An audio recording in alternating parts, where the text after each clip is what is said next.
नमस्कार किसान भाइयों, मैं एग्रो स्टार से देवेंद्र त्रिपाठी। आज की इस वीडियो में हम गेहूं की फसल में समय से पहले बाली आने के कारण, नुकसान एवं बचाव के बारे में चर्चा करने वाले हूं।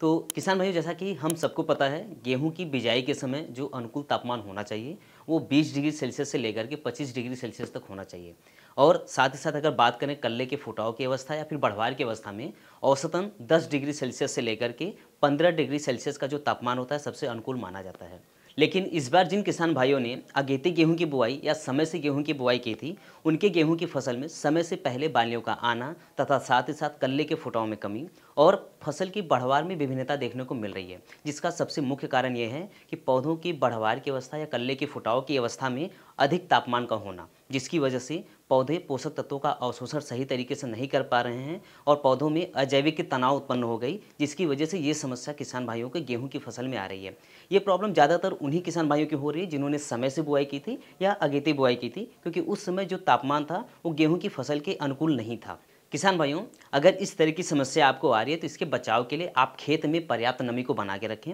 या समय समय पे सिंचाई करते रहें और साथ ही साथ ज़मीन से यूरिया, जिंक और सल्फर जैसे उर्वरक का उपयोग करते रहें, जिसकी वजह से पोषक तत्वों का अवशोषण अच्छे से करते रहेंगे, जिससे फसल आपकी बढ़िया चलेगी। साथ ही साथ अगर इस तरीके की प्रतिकूल प्रभाव आपकी फसल पे पड़ रहा है तो माइक्रोन्यूट्रिएंट्स और पोटाश का स्प्रे भी समय समय पे करते रहें, जिसकी वजह से आपकी फसल स्ट्रेस से बाहर रहेगी या अजैविक तनाव से बाहर रहेगा, तो आपकी फसल एक बढ़िया तरीके से सुचारू रूप से चलती रहेगी। किसान भाइयों, अगर मेरे द्वारा दी गई जानकारी से आप संतुष्ट हैं तो यह जानकारी आप और भी किसान मित्रों को साझा करें, जिससे उनकी फसल में भी ये जो प्रॉब्लम है, ये जो समस्या आ रही है, वो अपनी फसल को बचा सकें। नमस्कार।